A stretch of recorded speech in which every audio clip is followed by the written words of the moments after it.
Géopolis Télévision, dans les profondeurs de l'économie africaine. Tout de suite,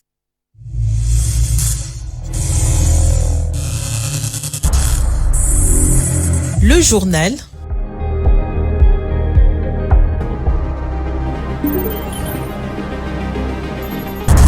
Ce journal vous est présenté par Fonds des promotions de l'industrie. Votre partenaire privilégié pour la réussite de vos projets.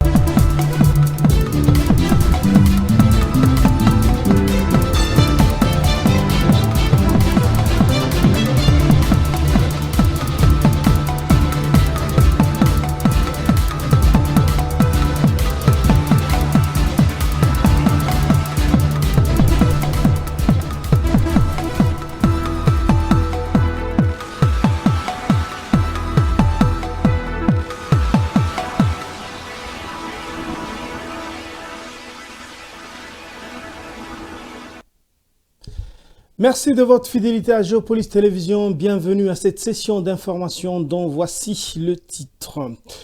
L'Union sacrée de la nation en congrès. La famille politique du chef de l'État se réorganise et devra se doter d'une nouvelle charte. Vous suivrez l'explication de ce rendez-vous politique dans ce journal. À la une également, un message de réconfort et un appel à la résiliation adressé aux élèves en zone occupée. La ministre de l'Éducation, Raïssa Malou, s'est adressée aux élèves de la RDC et particulièrement à ceux du Kivu à la veille de la rentrée de classe. À l'international, au Sénégal, le Premier ministre Ousmane Sonko veut mettre fin à l'importation de gaz, une perspective qui pourrait avoir des répercussions économiques. Bonsoir à tous. L'Union sacrée de la nation tient ce samedi 30 août 2025 à Kinshasa son deuxième congrès. À l'ordre du jour figure l'adoption de la nouvelle charte, l'examen d'un règlement intérieur révisé et la réorganisation interne de la plateforme. Ce grand rendez-vous politique en présence du président de la République, chef de la majorité, intervient après une série de concertations autour du chef de l'État, justement Félix Tshisekedi, notamment la réunion du 14 août dernier avec les membres du Présidium. Gigi Nende. Le rendez-vous constitue aussi une occasion de réparer les liens avec l'opinion. La population attend des preuves concrètes plutôt que des promesses répétées.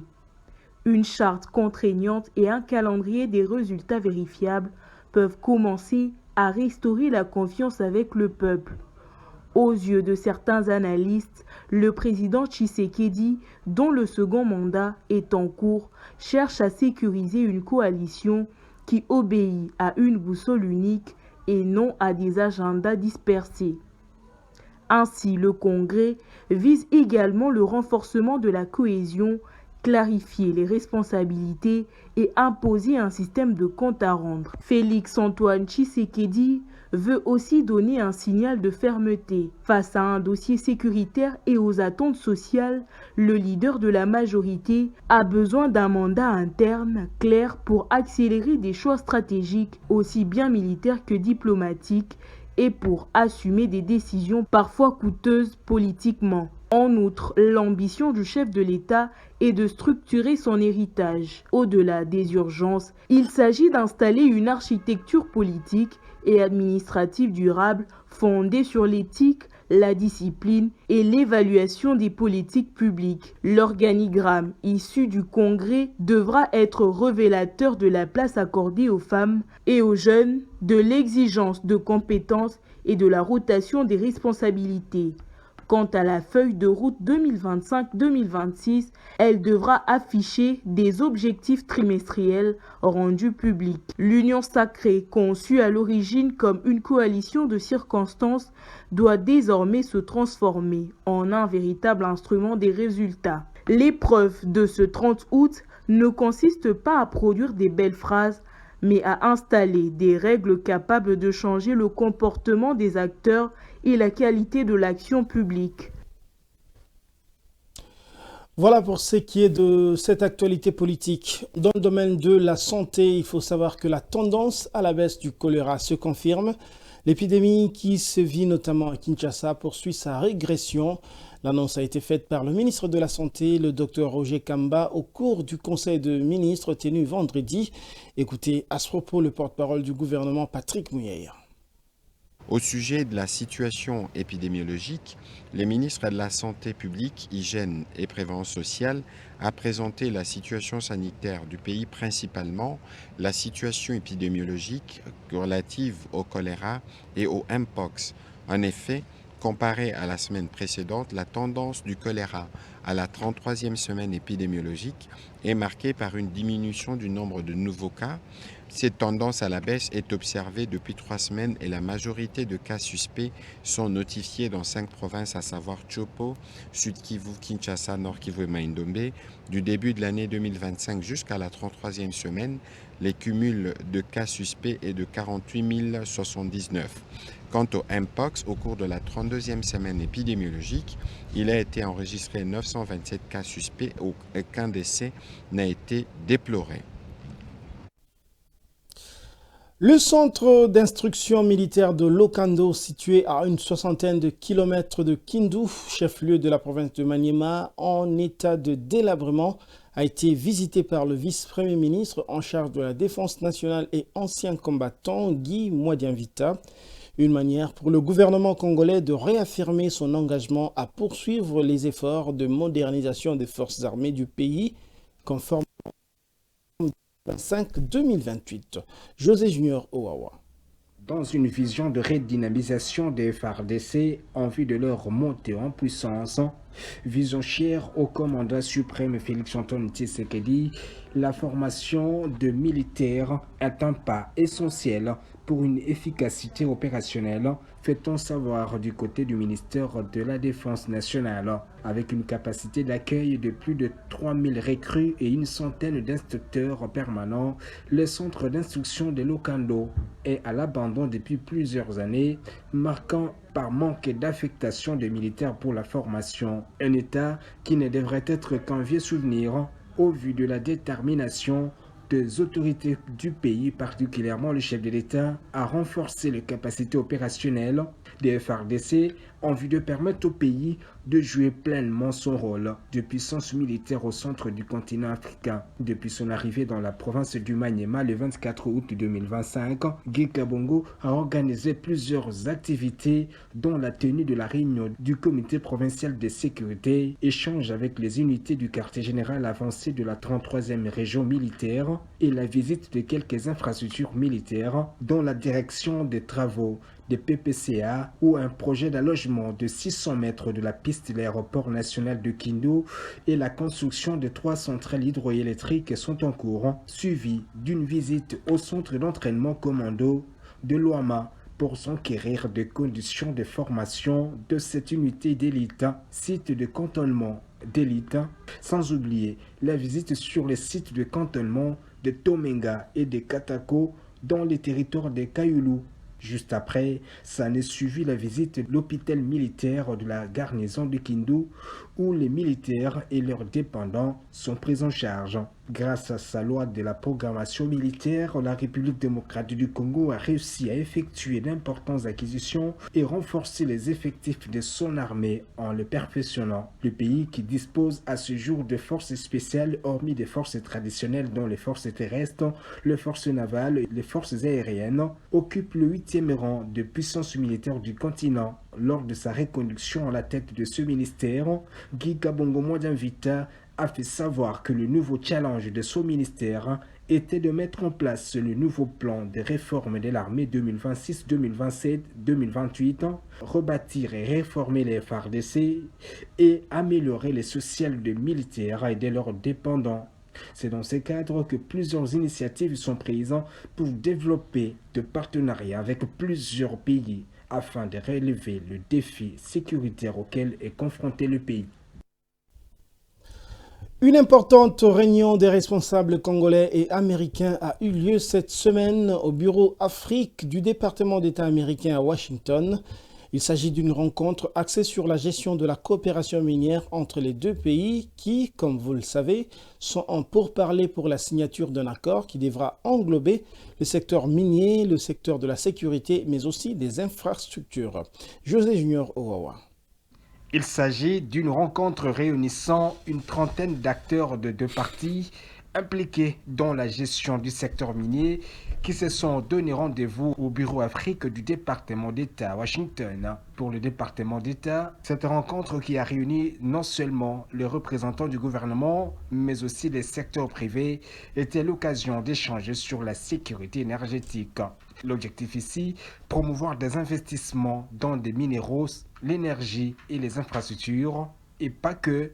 Le pourparler était aussi porté sur le positionnement du corridor Lobito, qualifié d'accès essentiel du commerce régional et de la stabilité à long terme. Pour ce faire, Washington, qui envisage d'augmenter des investissements en République démocratique du Congo, estime que cela favorisera les intérêts communs de deux pays et jettera les bases d'une stabilité durable au pays. Depuis la relance des hostilités militaires dans la partie nord-orientale du pays en 2021, Kinshasa est sur tous les fronts pour tenter de juguler la crise. Hormis l'accord de paix signé avec son voisin et agresseur rwandais, la RDC est en passe de conclure un autre partenariat stratégique avec les États-Unis d'Amérique. Ce document, structuré autour d'une coopération bilatérale mettant en avant les ressources naturelles de la RDC et le prouesse technologique des États-Unis, attend juguler définitivement la crise dans la sous-région et particulièrement dans les zones occupées de la RDC, dont le Nord Kivu, le Sud Kivu, une partie de l'Ituri. Et puis, je l'avais annoncé en titre, la rentrée des classes, vous le savez, c'est le 1er septembre prochain. Une rentrée dans un contexte de crise sécuritaire. La ministre de l'Éducation nationale a pris donc la parole pour s'adresser notamment aux élèves en zone occupée. Dans un message empreint d'espoir et de solidarité, Raissa Malou adresse ses encouragements aux élèves de la partie est du pays. Elle souligne l'importance de l'éducation en tant que clé de l'avenir et a exprimé son souhait que cette nouvelle année scolaire soit synonyme de réussite et d'épanouissement pour tous les élèves, malgré les défis persistants dans la région. Suivez. Je tiens à rassurer les élèves, les parents et tous les acteurs éducatifs dans les zones sous occupation. Des mesures ont été prises pour garantir la continuité de l'éducation avec le soutien de nos partenaires. Des espaces temporaires d'apprentissage sont en train d'être installés, notamment dans les territoires de Nyiragongo et Lubero, afin d'accueillir les enfants. Par ailleurs, les travaux de construction d'infrastructures scolaires sont en cours dans plusieurs autres territoires et d'autres projets sont à différents stades d'avancement pour offrir des environnements d'apprentissage qui soient sûrs et stables. Il est essentiel de rappeler qu'en période de crise sécuritaire, l'éducation doit se poursuivre pour assurer l'avenir de nos jeunes. Enfin, je souhaite souligner l'importance du dialogue avec toutes les parties prenantes de notre secteur. Ensemble, nous pouvons créer un cadre propice à la formation des jeunes citoyens actifs. Je vous souhaite ainsi à toutes et à tous une excellente rentrée scolaire 2025-2026. Ensemble, faisons de cette année une belle réussite. Nous sommes l'éducation nationale. Nous préparons l'avenir de nos enfants, nous construisons la nation. Je vous remercie. Restons toujours dans le secteur de l'enseignement, mais en montant au niveau supérieur pour vous faire savoir que l'université moderne de Kinkole s'apprête, elle aussi, pour une rentrée académique, mais de façon particulière en intégrant l'anglais comme une seconde langue d'enseignement. Et cela fait de cette université une institution bilingue. Gigi Nende pour le commentaire. Située à une trentaine de kilomètres du centre-ville de Kinshasa, l'université moderne de Kinkole est l'un des hauts lieux de savoir de la capitale de la République démocratique du Congo. Ici, le management semble mobilisé pour la réussite de l'année académique qui s'annonce. Nous sommes une université, nous parlons plus de facultés.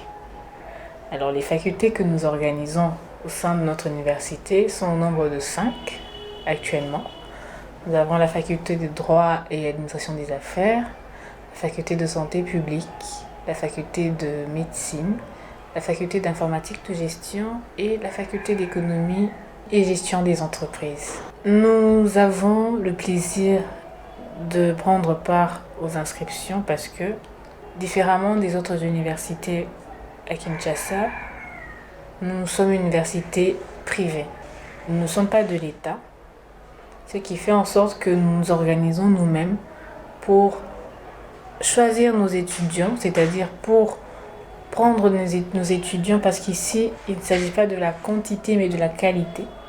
Nous formons plus en termes de qualité au lieu de la quantité. Nous avons commencé les inscriptions depuis le 4 août et elles sont toujours en cours jusqu'au mois d'octobre. Même détermination du côté des étudiants qui croient dur comme fer à la portée de leur université. Aujourd'hui, nous sommes vraiment très ravis que notre université puisse être bilingue parce que ça apporte quelque chose au sein du développement, ça contribue au développement d'ailleurs, j'allais dire, de la nation, parce qu'aujourd'hui, pour répondre aux critères actuels, il faut maîtriser et l'anglais et aussi les français. Ici, de différentes conférences que nous organisons ici et a vraiment pour objectif de donner ampleur à l'université et surtout lorsqu'il y a conférence, il y a des invités qui viennent.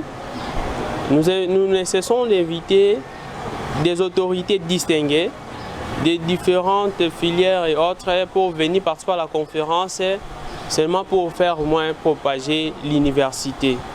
Et par-ci par-là, après les différentes conférences, l'objectif encore spécifique, c'est de vendre nos images. Vous voyez qu'après nos études, nous ferons face au marché du travail. Nous cherchons comment est-ce que l'IMK, en termes des étudiants de l'IMK, puisse vaincre le marché du travail. Dans la cour de l'établissement, tout semble prêt pour l'accueil de nouveaux venus qui sont attendus par centaines. Dans quelques jours, UMK entend devenir une université moderne grâce à un partenariat qui devrait le lier à Cali, ce centre de formation d'anglais de renommée internationale. Parlons économie.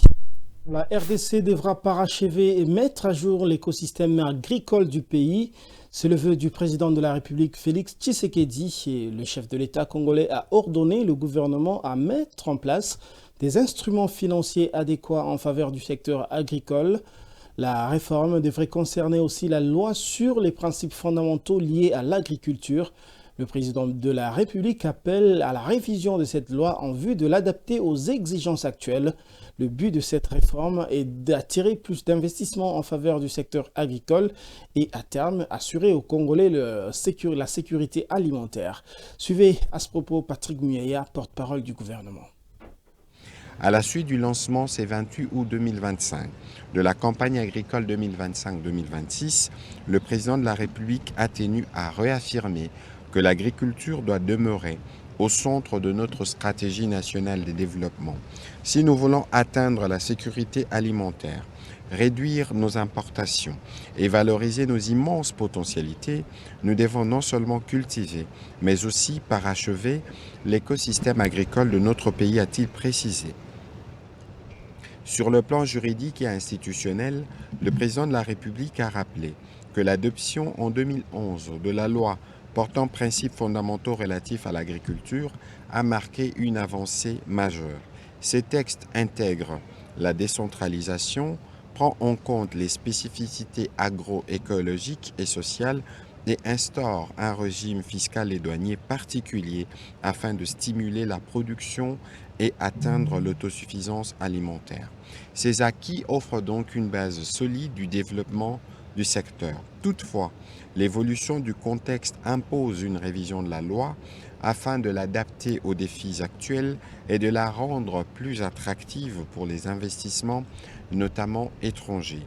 Il s'agit de corriger certaines lacunes, notamment en matière de régulation des semences, et de renforcer les garanties juridiques indispensables à l'encadrement et à la modernisation de l'agriculture. Le gouvernement est ainsi appelé à retravailler les textes en vigueur pour y intégrer les innovations nécessaires. Parallèlement, Le président de la République a évoqué la nécessité d'accélérer la mise en œuvre de mesures d'accompagnement, de mettre en place des instruments financiers et techniques adaptés et de garantir la cohérence entre réformes légales, projets gouvernementaux et initiatives existantes. L'objectif est de soutenir durablement les producteurs, d'accroître la compétitivité du secteur et d'assurer une véritable sécurité alimentaire nationale. Place à présent à la page internationale.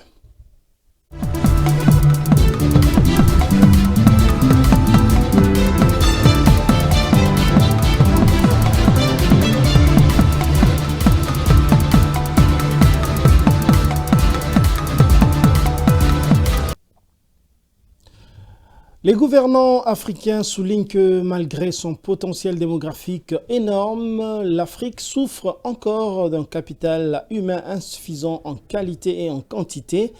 Pour ces dirigeants africains, il est essentiel que les États investissent davantage dans l'éducation, la formation et l'emploi afin de tirer pleinement parti de la croissance à long terme. Suivez.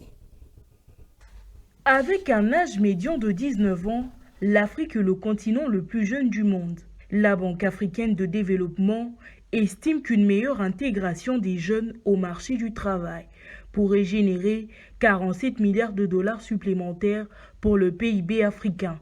Cependant, le capital humain sur le continent, en quantité comme en qualité, est en deçà des normes internationales. Il est donc essentiel que les États africains investissent massivement dans l'éducation, les infrastructures scolaires et la création d'emplois pour exploiter ce potentiel.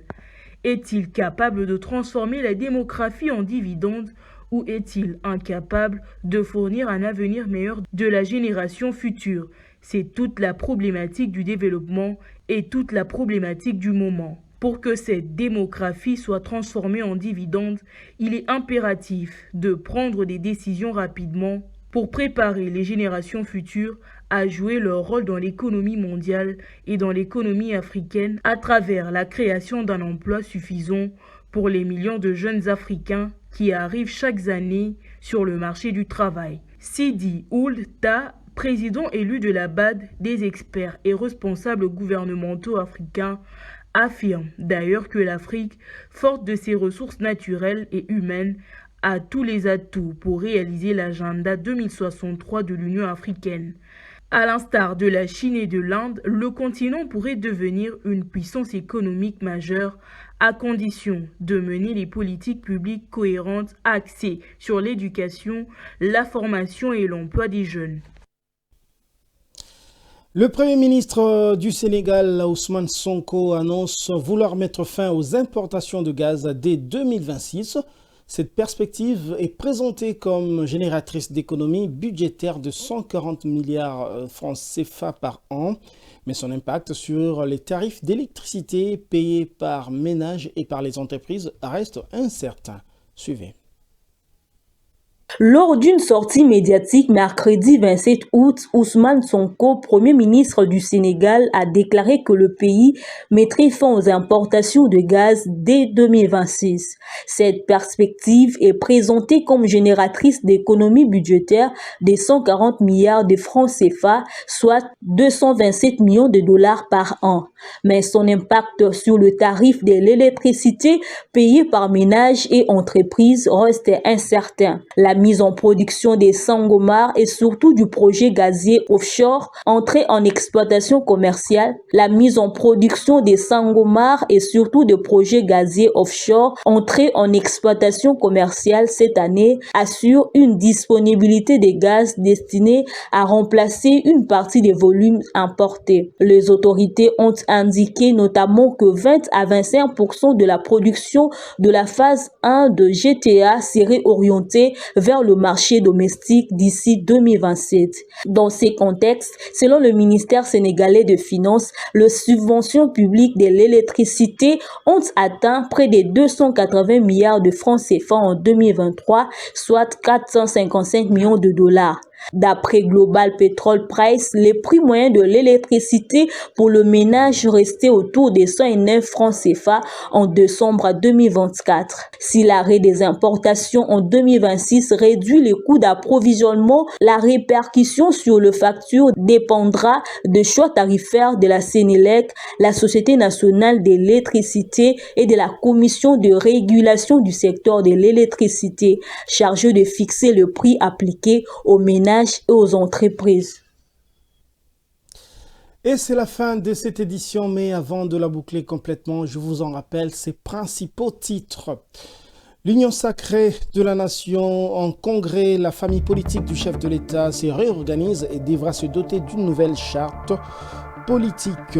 À la une également, vous l'avez suivi, un message de réconfort et un appel à la résilience adressé aux élèves en zone occupée. La ministre de l'Éducation nationale, Raissa Malou, s'est adressée aux élèves de la RDC et aux élèves du Kivu à la veille de la rentrée de classe.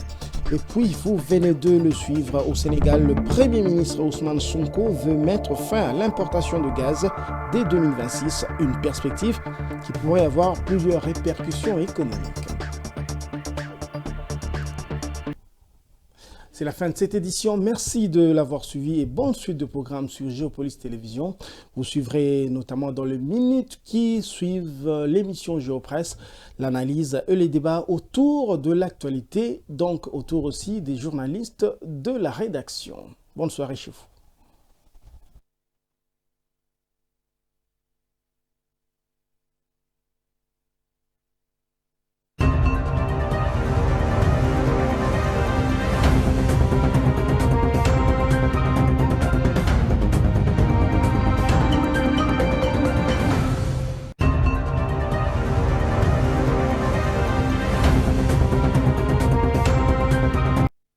Ce journal vous a été présenté par Fonds des promotions de l'industrie.